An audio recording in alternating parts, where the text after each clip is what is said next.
Hello, and thank you for joining me. Today, I'm looking forward to a great discussion with my friend Chris, CJ. I'm sure a lot of you know him, and he will be joining us in just a second.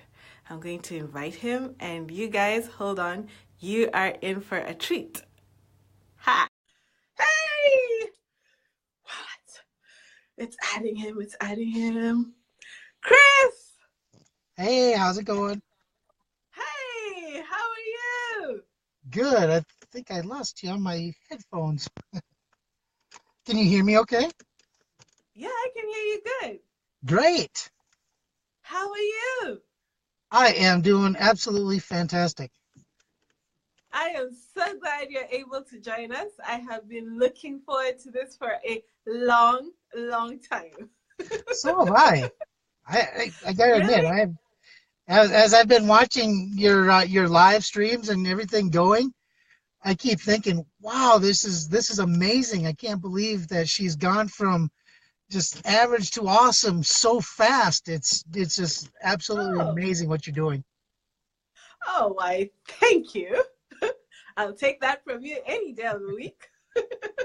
And I was just introducing you to the people watching. I am so glad you're here because today we're going to be talking about a rather sensitive topic, which is addictions. And, it shouldn't be as sensitive as it is because we're all human. We all have interesting things going on. And there's no one I'd rather discuss this with than with you. Well, I'm privileged. Privileged to be able to talk about this with you. I can't wait. So tell us a little bit about yourself, just so that people know who we are listening to. Well, I spent 17 years in the military. I'm married. I've got two awesome daughters and a son. So three children. One of them is my son is 22 years old. He's out of the house and doing his thing. And I've got a daughter What? going. Yeah, I know. See, I told you I was going to shock you. Already? And then I've got a daughter getting ready to go to college after this year. She graduates here in a couple months. And then another Wow. daughter who's 16, and she's going to be sticking around for a couple more years. Awesome. You know what? The thing is that I've known you for a minute, but I've just never really heard the nitty gritty behind your story. So Yeah, the this nitty is gritty. going to be interesting. Yeah, it's going to be interesting because, well, here's the thing. Everybody, they can see my little hat, my raw and real hat. That's my brand. That's my podcast, my live stream. Everything that I do is based around this brand, this raw and real brand. So when you asked if I would be willing to come on your show and that you're going to be talking about addictions and stuff like that, I thought, wow, what an opportunity to walk the walk, not just talk the talk. Right. Uh, in fact, which reminds me that I should add that the reason I wanted you is because currently we're doing this abundance project. It's a book about how to have more abundance, in wealth, in health, in family, all the areas of life. But the thing is, as much as we want to gain abundance in all these areas, sometimes we have stuff holding us back. And it's all well and good to have all the instructions and, you know, advice and blah, blah, blah. But sometimes it's stuff that's not dealt with that kind of holds you back, right? Oh, absolutely. And and when CJ gives it raw and real, I just want to shut up. Like, I just want to give you the floor. But before I do, I want to welcome Alfredo. Thank you for joining us. And I have some other friends who have given in some questions because they're not able to be here live, but they'll be watching it later. Great. So, yeah. So, Chris, tell us what happened. Uh, give us a backstory. Like, how did All right. Well, I'm going to give you the nitty gritty, down to earth.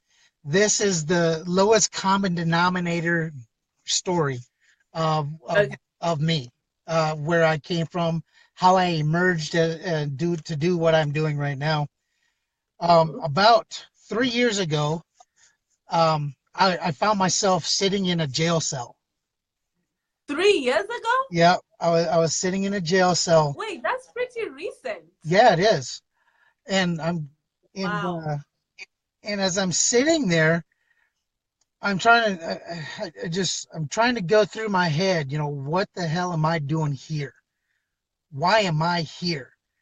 And what I was booked in for and what I was charged with was possession of a controlled substance and narcotics. So as I'm sitting there and I'm looking around at all these other people that were in this jail cell, there's a guy in there for molesting children. There was another guy in there for raping a girl. There was another guy in there for stealing. I think it was like stealing cars or something like that. I mean, some pretty nasty stuff. And here I'm sitting in here for controlled substance. And at the time, my mind hasn't gotten the drugs out of its system yet.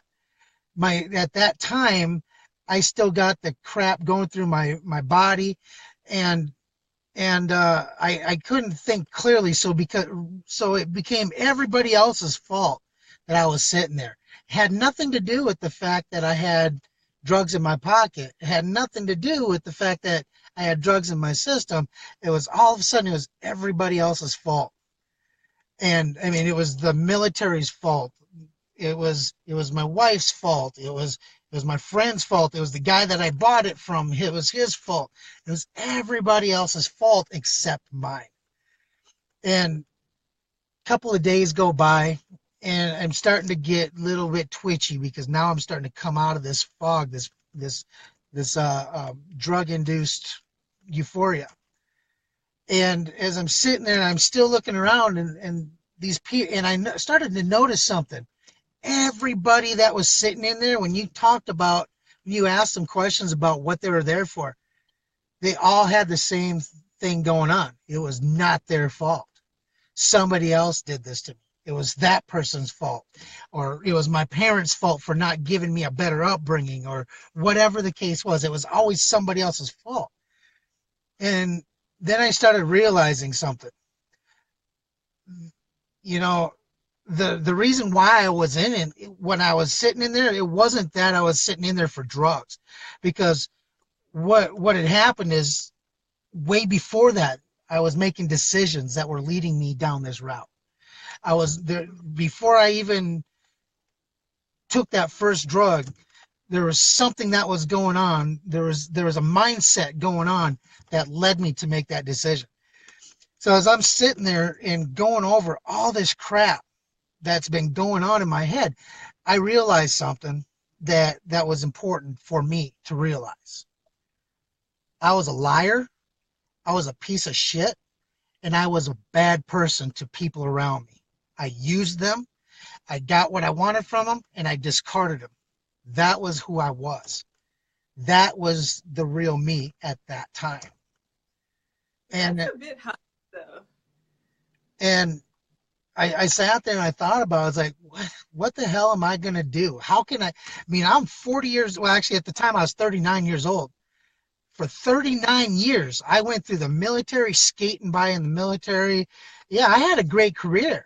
Don't get me wrong. I had a great career. But I always had that mindset of, how can I use this to get over somebody else? So when I got out of the military, I even used that. Well, I'm a veteran. That elitist mindset, that ego-driven mindset, that the way people are, that I'm a veteran, so I deserve to have this. You know what I'm talking about? That entitlement. That Right. was that was who I was. But I don't know though. Wait, hold on. Let's go back a little bit. I see a Okay. comment here from Alfredo, who said he met you via Blab about 2 years ago. Yeah. And we have some other friends. Monica, I see Luna is here. This is awesome. You guys, thank you for joining. And if you have questions or comments, put them in the comments. Because the real reason I wanted Chris here is because sometimes we have family members or friends who are in this kind of a situation, and there's nothing more helpless than seeing someone you love going through, shit like this. But in your case, though, It was the other way around. I what do you was mean? putting my family through that. But I mean, like, you were in the military. Like, Mm-hmm. how did you get PTSD in the first place? Okay, so I'm gonna come to that here in just a second, but Okay, I gotta wrap a bow on this little thing that I'm going right. into real quick, and then it leads into that. So as I'm sitting there in jail, and I'm going over the last 39 years of my life in my head, because there were some ups and there's some downs. I wasn't always a bad person. I never wanted to be a bad person.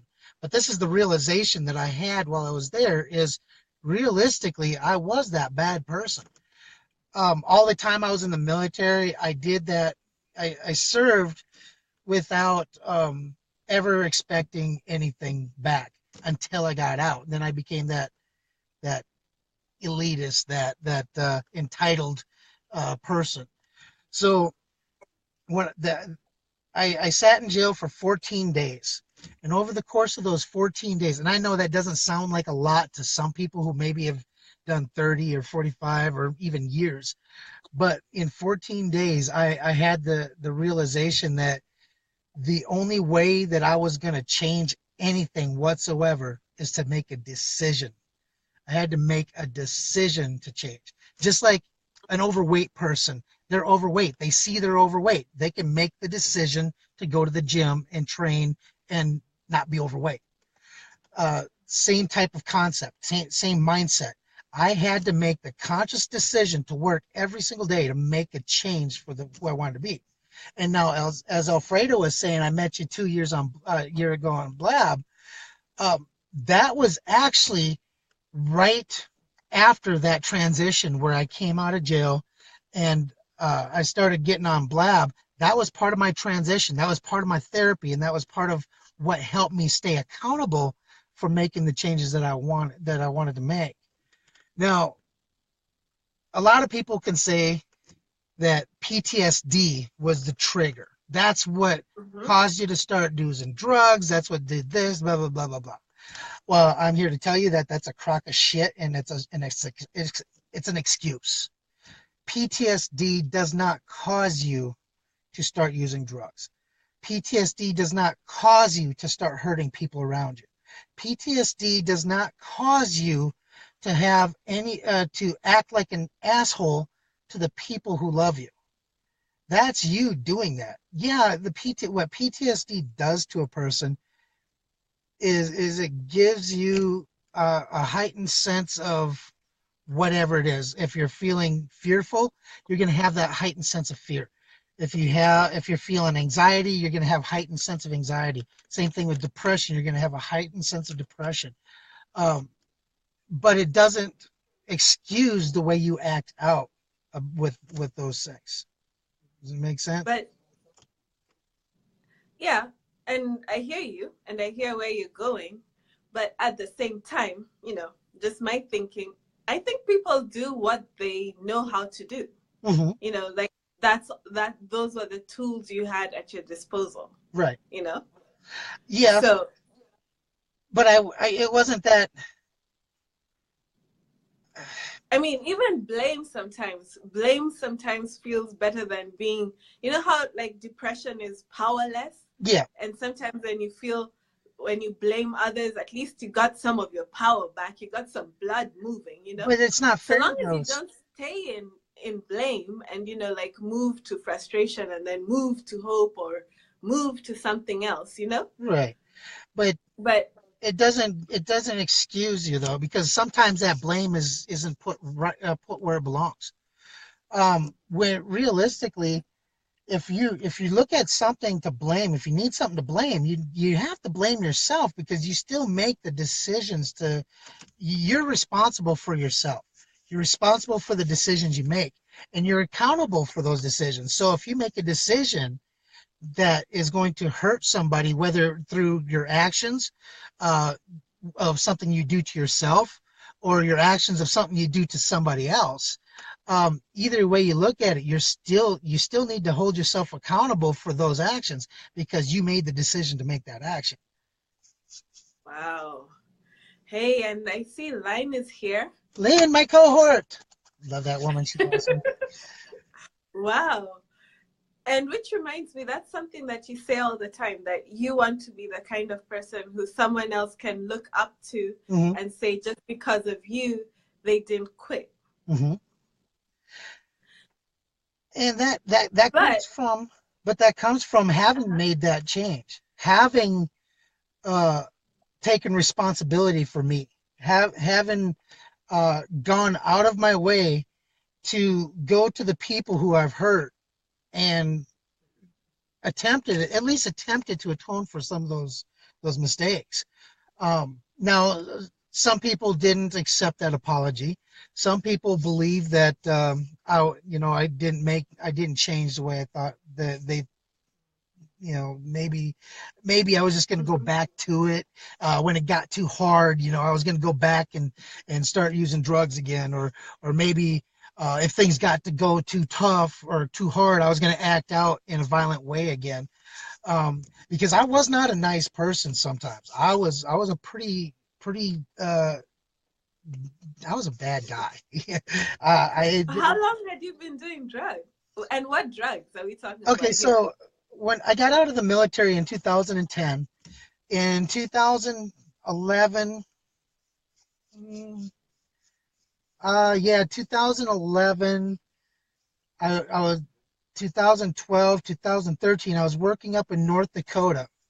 Now, up in North Dakota, I had it made. I was making, 142,000 a year. I never had a bill to worry about. The kids never had to worry about nothing. They had everything paid for them. And then one day it was gone. I lost my job up there. I was laid off, and that crushed me. That really gave me a sense of, of like, who am I, Right. type thing. It just Wow. despair. And I came home, and I remember I didn't even want to tell my wife. I didn't even want to say, hey, look, I got fired, I got let go, I got laid off. I didn't want to tell her this because I knew that it was going to end the world that she knew right then and there. I didn't want to disappoint her and the girls that much. And And it was out of the blue? what's that? It was out of the blue? Like no Yeah, warning? yeah, no warning. It was, well, what happened was uh, President Obama had risen taxes on oil production.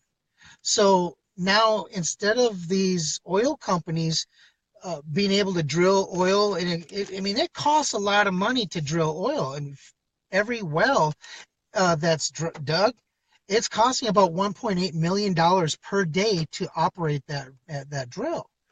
Well, when Obama raised those taxes, it all of a sudden became $3 million to per day to drill. And now there's hundreds of drills up there. So that's 300 millions of dollars every single day that it was costing to drill for oil in North Dakota. Now, what that did was down at the consumer level, we had that nice even run where gas was, right around $1.90, $1.89. Mm-hmm. All of a sudden, it jumped back up to 2.25. Then it went to 2.60. Then up to $3 a gallon. So about the time you started seeing those high prices is when everything shut down up in North Dakota. And then the day that it shut down, it literally happened overnight. It wasn't like well, Obama's going to do this, so we got 2 months or 3 months to prepare. It was, nope, Obama signed the bill. We raised taxes, drills shut down. You don't have a job. It was that fast. So I was going to come home and disrupt everything. My youngest daughter was a national level figure skater. She is ranked 16th in the nation for her age group. Now, it's one thing to be ranked even 16th in your local arena, just where you live. It's cool to be just ranked. But then when you're ranked in the nation, uh, up to that point, she had like 68 gold medals. She had never, I think she had 2 second place finishes, but she had never placed worse than second place, ever. And she was moving up. She wanted to be in the Olympics. She had all these dreams, and that was weighing on me because that it used to cost me $1,200 a month for her to skate. You know, my oldest daughter, she was in a bad car accident. She broke her back. So all these medical bills now were my responsibility. I lost everything. I lost my medical, everything up there. So Wow. she was in a car accident. She broke her back. She had to have surgery, all these different things. And then, of course, my wife. She had a really nice home. She had a nice car. She had the things that she wanted that she felt, you know, I'm not saying when I say nice car, I'm not saying like Right. she had a Cadillac. I'm saying Right. she drove the car she liked. And she Right. lived in a nice home that she didn't have to worry about the bills and all that stuff. Accustomed to. Right. You know, and Right. it was gone just that fast. Within 3 months, the car had been repossessed. My truck had Wow. been repossessed. My daughter was out of skating. I couldn't. I had it's like $68,000 in medical bills backed up, and we were getting evicted from our house within 3 months of me losing my job. So And wow. The so reason I appreciate you sharing all of this is, the people who are watching, obviously their circumstances will be different, but at the same time, we all go through our own personal shitstorms. yeah, And that's when that's what I want you to share is like what you did, like, I mean, it's just, I'm kind of speechless right now.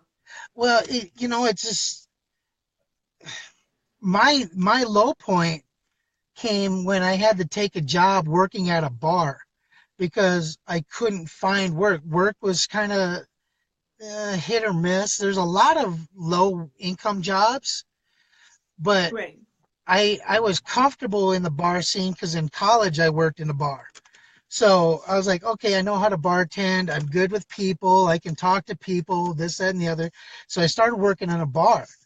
And this was about 2014.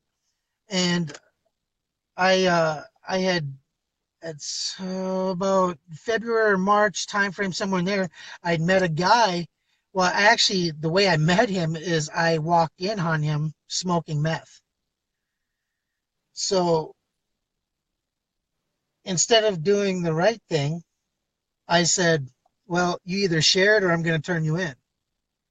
So I basically strong armed him for everything he had left, took it from him. Wow. And then from that point forward, about once a week, he would come into the bar and he would drop off my package and he'd go.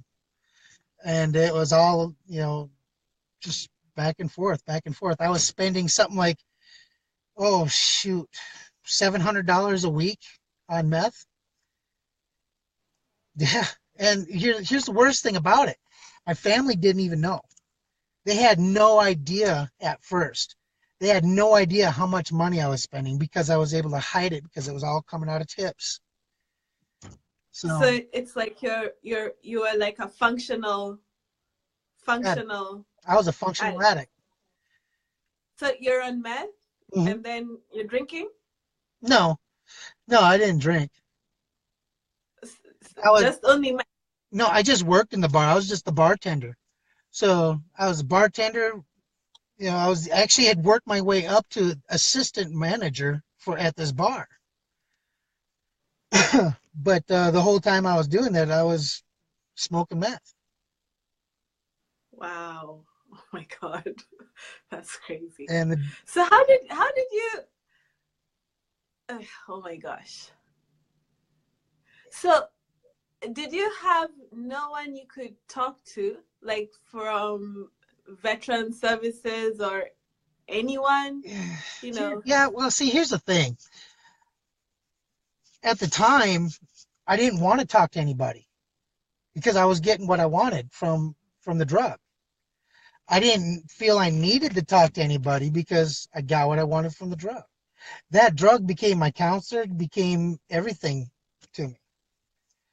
And it got to the point where I was doing it so often where it just kept taking more and more and more to get to where I wanted to be, until that point where there's a I must have wanted to get caught.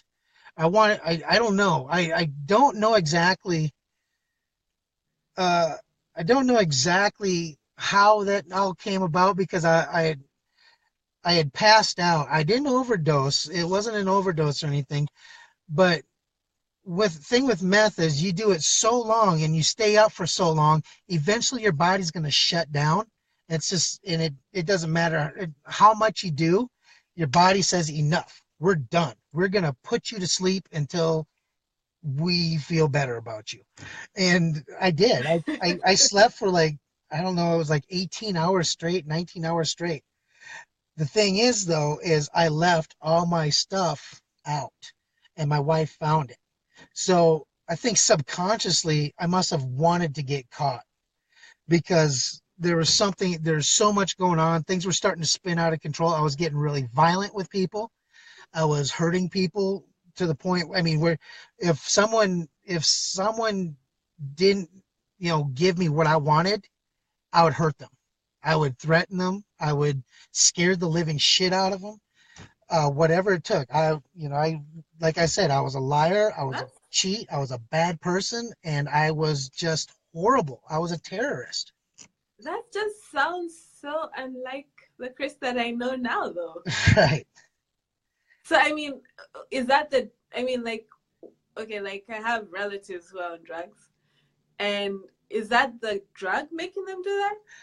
You know what I mean? I think what it does is, well, okay, so if you get into the chemical aspect of what the drug is doing, it's taking that drug is basically, you got these dopamine receptors in your brain.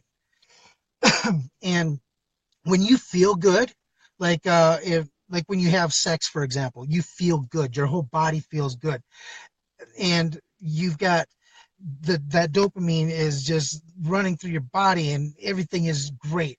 Well, what meth does is it replaces that, and it actually kills off the part of your body that creates dopamine.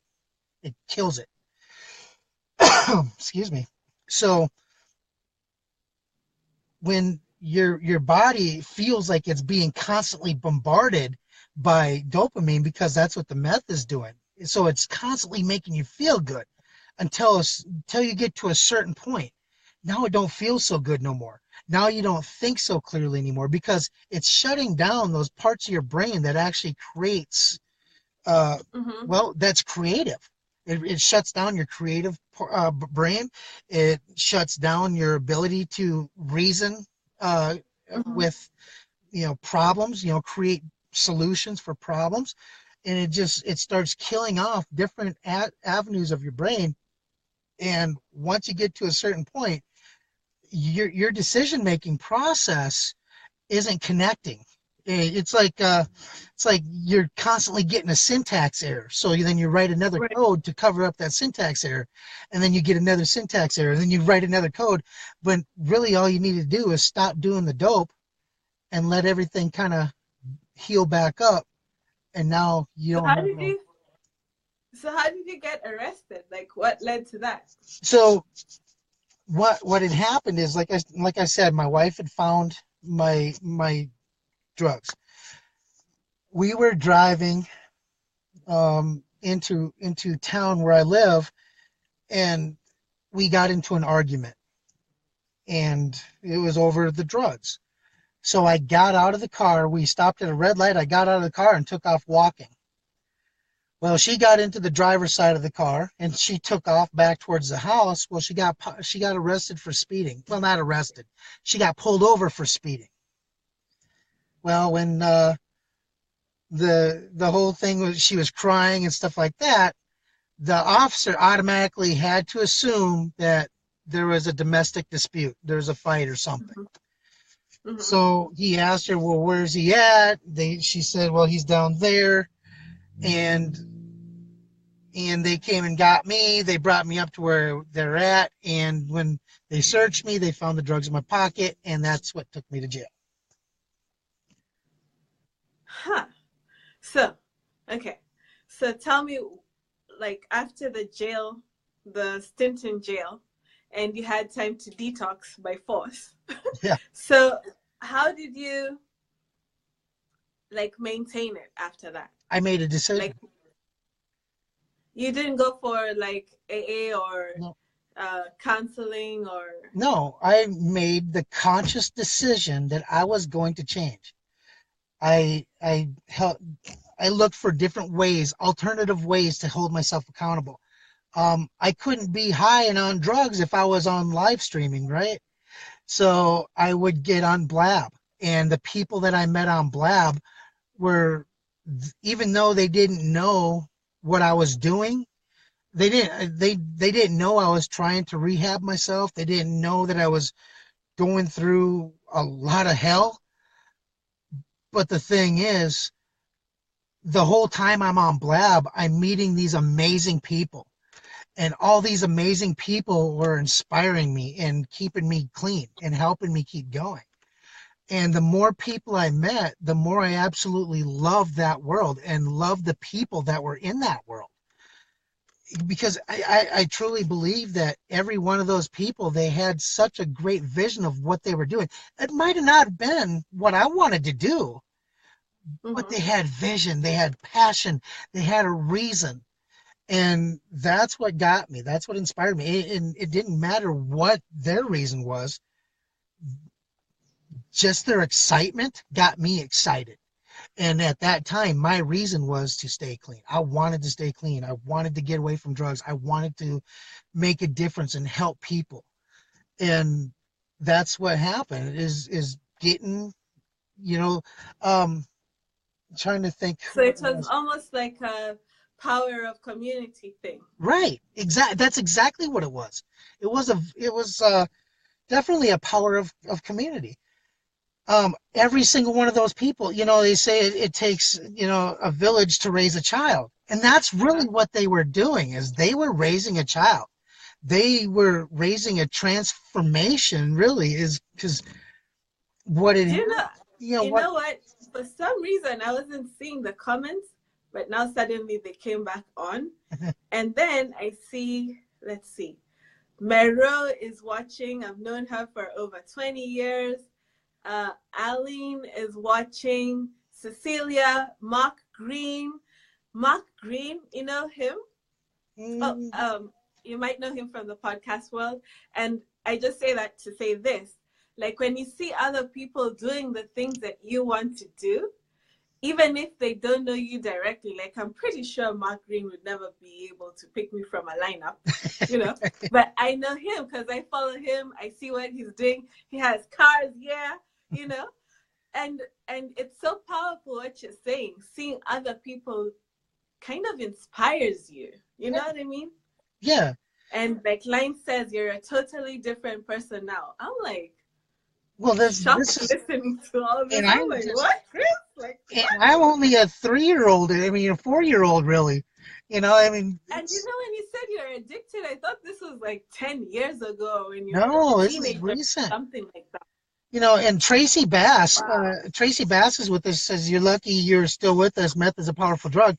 And Tracy Bass was one of those women that I met on Blap. She was one of those people in the community that I would watch and who would inspire me. So it's Crazy. it's awesome to have her watching too. And this is, uh, and this whole thing. Once I got to a certain point, I've the PTSD, when I was diagnosed with PTSD when I got out of when I came home from Afghanistan, right? So this is all stuff that was back in 2004. So from that point on, it had taken 10 years to build up to that point where I decided I'm going to take something easy. I'm going to do this drug thing, and I'm going to just basically give in that. And what I was saying, when I was sitting in jail and I was realizing I wasn't sitting in jail because I had a drug problem. I was sitting in jail because I had a mind problem. I had a mindset problem. Over those 10 years after getting back from Afghanistan, being diagnosed with PTSD, all of a sudden now you go through that. It's like, I've got PTSD. I've got a disability. I'm special. I need I deserve, to be treated differently. I'm entitled to be treated differently. And I had 10 years to build that mindset. So when it Mm-hmm. came crashing down, and it was a realization, is sitting in jail, it became a realization that, you know what, it's not just the drugs. It's not anybody else's fault. It's my fault. I did this to me. I'm responsible for the decisions that I made. I'm responsible for that piece of shit that sat there self-pitying and believing that I was entitled to something more than the next person. We're all entitled to the same thing.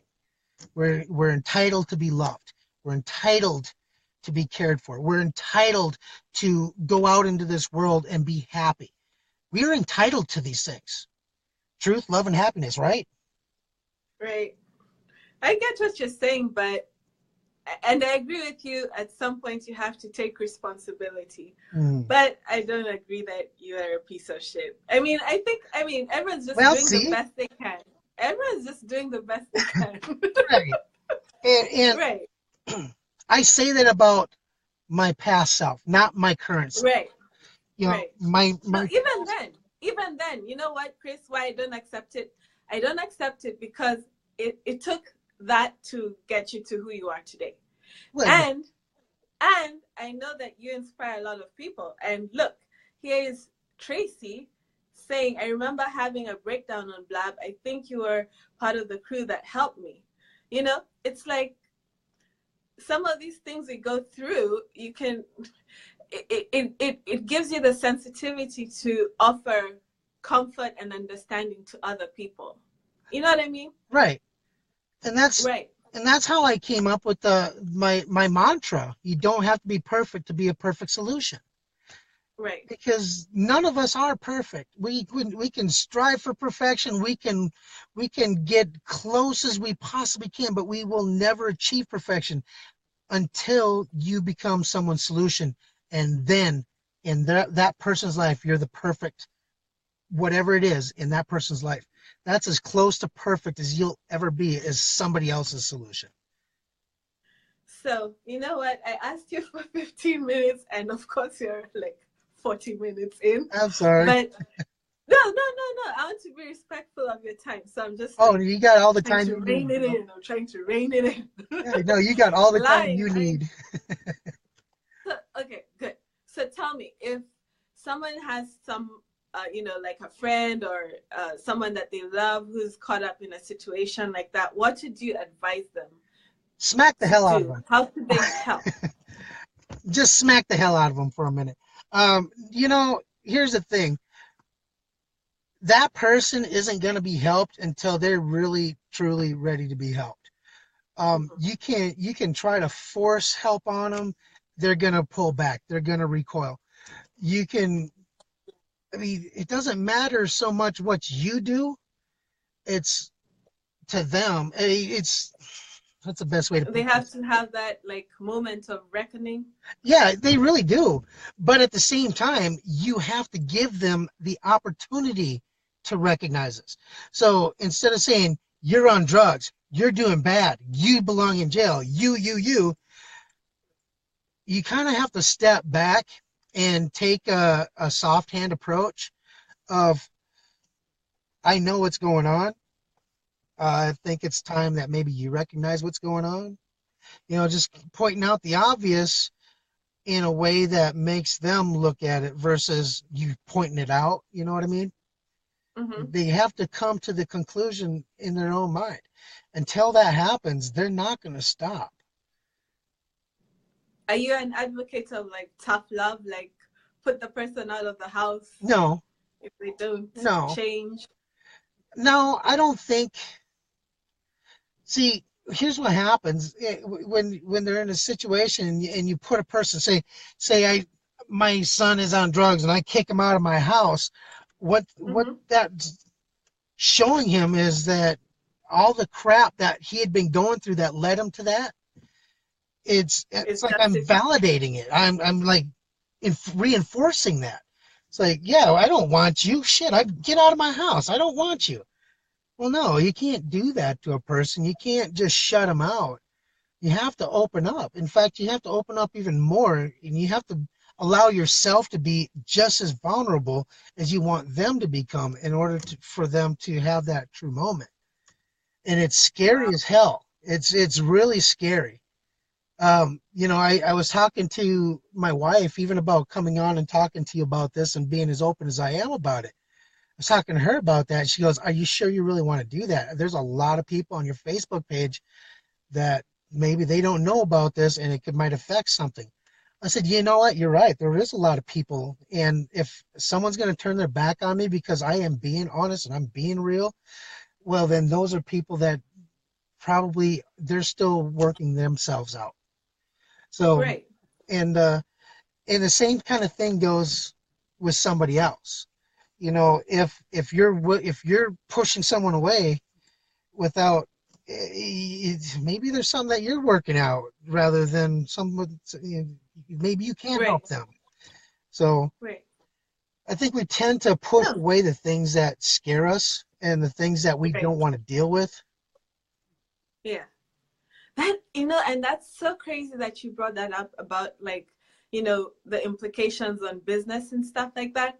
Because the weird thing about business is the information is out there. People give information for free. Mm-hmm. We were talking about it the other day. You can get, like, you know, all kinds of information if you wanted to just do your business. But it's these invisible shackles, like shame and wondering what other people will say. Mm-hmm. Can you speak to that a little bit? Uh, Uh, Aline says drugs help to numb the pain. Yeah, the pain that people are carrying. you know, here's the thing. You can find information on the internet. How much time do you have to look for it, though? How much time do you actually know what it is that you need to know, or what you need to ask to get the right answer? There's so many variables that go on there when it comes to looking on the internet.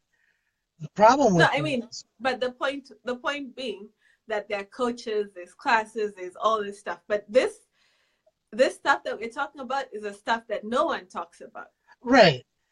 That's kind of where I was just going is the problem you get with the internet is you're getting the Right, version that somebody wants to put out.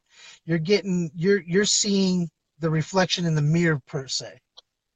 You're not seeing the inside of me. You're seeing my reflection. So all you're seeing is what's on the surface.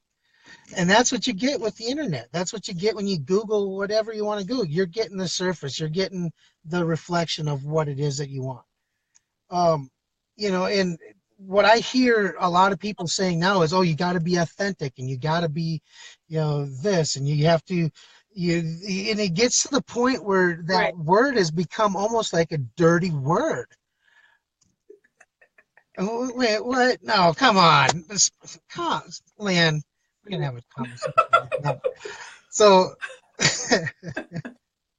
so, where was I? Oh, yeah. So when Because you're saying about being authentic, so lying took it to a whole new level. so so being authentic to me means you're not seeing the reflection in the mirror. You're seeing my Right, heart. You're seeing what's inside of me. And that's where raw and real came from, is because no one could say raw and real and mix that up with authentic, right, type of thing. right, right, right, And that's what you're seeing, because even on social media, it doesn't matter if it's Twitter, Instagram, whatever, you see million selfies, right. all over the place, right? Filtered. Yeah, they're always filtered. And if they're not filtered, I'll drive my daughter to school in the morning, and she'll be taking selfies of herself. And she's got this one pose that she always does. It's like always the same type of thing. It's like, she's got makeup on, and she's absolutely beautiful, beautiful girl. But there's always that extra reflection. layer. Yeah. Uh-huh. And that's what I wanted to do is I wanted to be able to strip all that clean. I wanted to get rid of it. And it gets frustrating, but I think at the same time, I think at the same that is what's made me stand out and what has brought people to me, Right. and not just Right. people that I mean, people. I help people. I love helping people. I don't charge people for anything. I just love to help people. And I think that's whether I charge people or not, it didn't matter. It still attracted people to me because of that love that I was able to generate from meeting people through Blab and then later on through Hangouts and Right. you know Facebook Lives and doing my show and stuff like that. I got to meet so many amazing people, and it brought some of the most perfect people into my lives at the right times, and it showed certain people the door out of my life at the right times. So Right. uh, It's like it opens a circuit. It opens a circulation. The more you give, it's like if you have water and you let some of the water out, more water rushes in, you know? hmm So you might not be charging people in terms of money, hmm but that thing of having an open circuit. They say the best way out of depression is to find one person to help, oh you gee. know? And what's crazy is I've got thousands of people, thousands, and it's not. I'm not saying that as a boast or Yeah. anything. I know that I can literally go to one of the thousands of people that are on any of my social media that I've made that connection with. I can go Uh-huh. to any one of them and say, "Hey, can we have a conversation?" And not one of them would say, "No, I'm too busy." Not one. Right. Right. Wow. Well, let me see. Oh my God, we're going to an hour. So let's wind up with the All right, quick let's draw. wind Just up with fast this fire question. questions. What do you got? Just the last question. What do you do to keep yourself like steady on the apart from helping people, apart from being visible and yourself, do you have like a practice or like Buddhist or go to the park or walk or run or exercise or something? Um, no, I really don't. Really? Well, I ride my motorcycle, but I do that That's anyways. That's that's therapy right there. well, to me, riding my motorcycle. I do that. Being a lot of people have this concept of being a biker is like what they seen on Sons of Anarchy, but it's not. Being a biker is someone who rides their bike as their primary mode of transportation everywhere they go, and that's me. But no, to be honest with you, some of the things I do, Lynn says it best. My co-host, just live streaming. Live streaming Wow. has kept me centered. It's kept me accountable, and it's kept me, filled with passion because there's so many different things that happen during live stream. Uh-huh. So many Yeah, different that's people true. to meet. So I've been asked a lot of times, like, he's like, "Hey CJ, you've interviewed so many people, but you've never had like the A-list celebrity. You've never had this guy, or you've never had that guy. Why not?" Like, well, because I don't want them. I want the people like me. I want the people who are real, who are authentic, who Right. are raw, who are just, we're down here. We're living in the real world. We have Yeah. jobs. We have I've always thought though that there's nothing wrong with a guru on a hill because they kind of point the way. They show you that it's possible, but sometimes the best person if you're in a jam is the person in the ditch with you. Like the person at arm's length who can like grab you out. Yeah. You know what the problem is with the guru up in the hill? As Uh-oh. he was climbing that hill, he didn't realize that there was a shorter way through by just going through the tunnel. Sometimes you just have to take your buddies and you have to dig that tunnel. And that don't Right. it's hard work. It's tough. But you know what? I'd rather do uh, 10 hours of hard work than 1 hour of easy work any day of the week because it's going to be more rewarding at the end. So I guarantee you, at the end of that hard work, at the end of that tunnel, by the time we're punched through that hole, everybody else that comes through, they'll be willing to buy you a beer for building that tunnel for them, so they don't have to go over that damn hill. Yes. You're so crazy. Well, I'm digging everything that you're saying. I'm going to say one last quick thank you to the guys who are watching. Peter and Giri, that's my boy from way back when. Oh my God. Line, thank you for being here. I love you. I love watching you guys. And that's why I wanted to have you on. Aileen is here. She says, you're the only one who can change your life. Yep. Tracy, all these guys, thank you for watching. And if you're watching later, Chris, leave us with where people can find you if they wanted to. And y'all don't listen to Chris if you have a soft stomach, delicate sensibilities. Tell the Yeah, people where they can find you. hey, just go on over to gritandgracetv.com. That's where you can find everything that we've got going on. My cohort Lynn and I will be kicking it live tomorrow night, having some fun, and we've got some pretty good topics coming up here. So, man, I love each and every one of you. Join us. You guys are the And most important thing in my day. So let us do at least a little bit and help entertain you for at least 1 or 2 hours. entertain you do. And Monica says, thank you, Chris, for being so radically honest. Monica, I second that because guess what? I mean, this is the thing though. We all have shit going on, and it's just so refreshing when someone else also says that I've been there, done that, and then you're like, oh, I'm not alone. Oh, absolutely. You know what? Right. Here's the other thing about that though. Having What? been there and done that, the true people who've been there and done that, they don't judge. Not a single That's one of them will judge, and right. that's why it inspires me to be so honest with everybody. Is because I know the people who are there, who are going through that, and who honestly uh, feel that way. There's no judgment. They're my people. Wow. Well, thank you. I'm gonna let you go because we've been talking for an I hour. know. I'm sorry. I get long-winded. I No, apologize. oh no, don't apologize. I was like, what? What? What now, Chris? But thank you. Appreciate you.